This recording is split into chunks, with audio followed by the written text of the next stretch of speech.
Pangarap mo bang makasama sa isang pop girl group o boy group? Let your talent shine dahil sa inilunsad na programa ng provincial government ng Camarines Sur na layong makabuo at makapag-produce ng isang next-gen pop group na magsisilbing avenue ng mga Bicolano aspiring artist upang malinang ang kanilang talento sa pagsasayaw at pagkanta. Makilala ang CamSur as a site, location, destination na nagde-develop ng mga talents, no?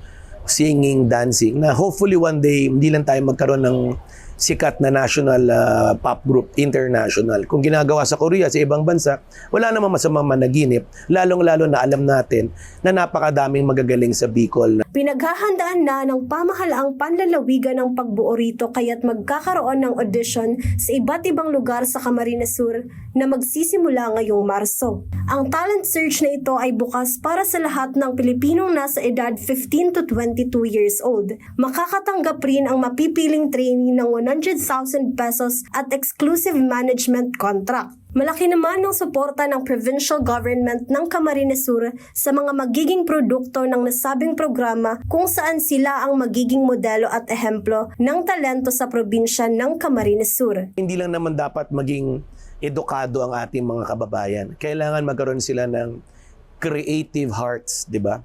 Creative in the sense na pagsayaw, pagkanda, pagpaint, marami yan. Ang tunay na probinsya hindi aasenso kung walang sinasabing creative heart mentality. Jam Garcia, CSN.